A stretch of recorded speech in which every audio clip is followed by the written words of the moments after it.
Hello and welcome to Piping Hot, brought to you by We Are the Board. I am Jordan Nasser and I'm joined today by Melissa Dishell. And just to start off, I am a CMO and the founder of a company called Marketing Dinosaur, where I basically talk about the fact that we are experienced people with a lot of marketing knowledge ready to continue working in the workforce. And Melissa, I've known you for what, 7 days now? And I think you're amazing. Can you tell me a little bit about yourself? Well, thanks. I'll take it. And I love just the title Marketing Dinosaur and what it represents because I am a marketing dinosaur. I've had my own company for over 20 years. And a friend of mine the other day called me a Swiss Army knife of creative business. And I'm rolling with that because I've done a little bit of everything through my journey and continue to dabble in the talent, marketing, branding, and experiential space. I love it. You've had such a great career. I can't wait to talk to you. Thank you. Likewise. And I'm going to kick it off. I know that you were like the pioneer of digital for H&M, and I wanted to find out from you some of the marketing dinosaur strategies and tips from kind of the wild, wild west of digital marketing that you feel like still hold true and are possibly even more valid than ever in today's highly digital landscape. Absolutely. So just a little bit of backstory on that. I started with H&M in 1999 in New York City. I was one of the first 50 employees hired by the company. And in 2006, I was working in the marketing department. And my boss at the time said, I have this internet budget and I don't know what to do with it. Would you like to figure it out? Because he was very much an old school print, out of home, taxi top, magazine kind of guy. So I started a MySpace page for H&M in 2006, which led to a Facebook page. But what I discovered very quickly was if we were just posting content just to post content, then that has no meaning. It has to have some sort of context. Everything needs to be inspirational or motivational. You must interact with your consumer in some way. Inspire, inform, interact. Make it something that they want to be a part of. And we really quickly noticed that a lot of these companies had MySpace pages and Facebook pages, and they weren't responding. It's as simple as that. They weren't responding to anything anybody said. So we started responding to them and saying where stores were opening and what events were happening and what the next designer collaborations were going to be. So it's as simple as that. Communication is key, and realize who you're speaking to, who your customer is and what they want. I think one of the most important things I learned was to always put yourself in the shoes of your end user, your consumer, because you can pretend that you're this fashionista. It's the person walking out of the store with that bag who's your customer. And if you're not tailoring your message and your communication to them, then you're missing the boat a little bit. Totally. And that resonates with me so much because I managed Dita Von Teese, the burlesque performer, for like nearly 15 years. And we had a great time and expanded into licensing and endorsement deals, but then also building her own brands, mainly in the fashion and beauty space. And it was this juxtaposition of Dita performing at all of these events and appearing at all of these events for Louis Vuitton and Cartier and Chopard and all of these like top tier luxury brands. But when we were developing her product, exactly what you said, her consumer was not necessarily the luxury brand consumer.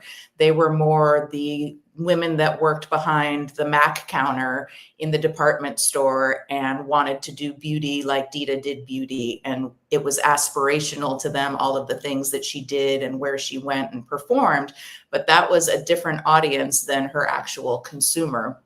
And so we found out that there was a very sweet spot with price points where even though Dita represented luxury in certain ways, to her consumer, it couldn't have a luxury price point, right? Mm-hmm. And I think one of the other things that really stands out to me through my time with Dita specifically is when we were developing her fragrance and they wanted us to focus group it. again, it's like, well, who are you asking, right? Who's in the focus group? And we were pretty adamant that we didn't want to focus group it because we knew it wasn't for everyone. And that was part of the point. Dita wasn't for everybody, right? I would have people say to me either like, oh my God, she's the most incredible thing ever, or I don't get it. There was like no middle, right? And then once we found out that Terry Mugler refused to focus group Angel, we felt pretty good with our conviction because that was, I think, the #1 best-selling fragrance of all time. So only to say, knowing your customer and then also being willing to create things that are not crowdsourced, like with all the data and the access to everyone's opinion now, I feel like marketing has become a bit crowdsourced and figuring out like, what does everybody like? It's a But bit sterile, it can be.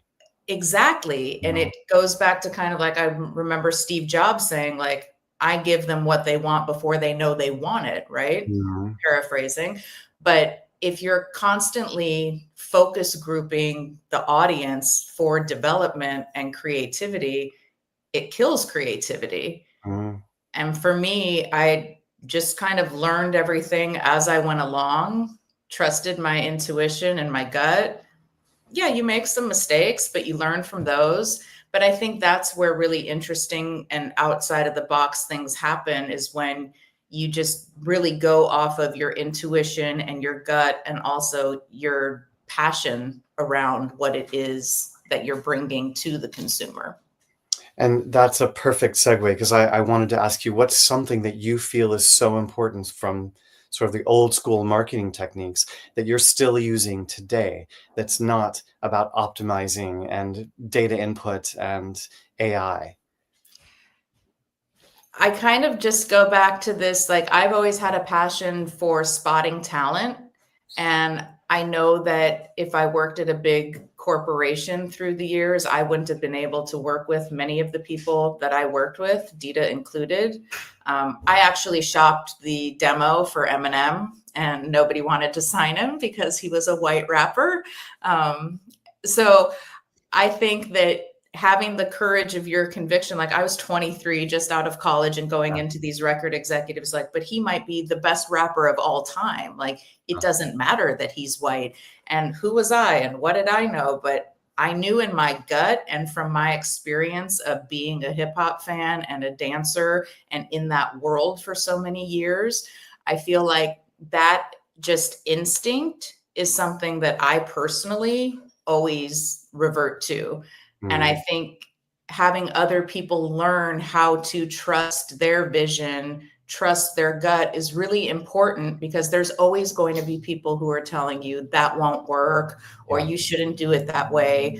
But I also worked for Pharrell for a significant amount of time, 5 years, and his company's called I Am Other.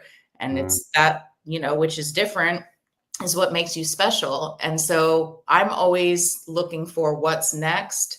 Yes, I'm sure it's great for your sales to sign the Rihannas and the Beyoncés of the world to your campaigns.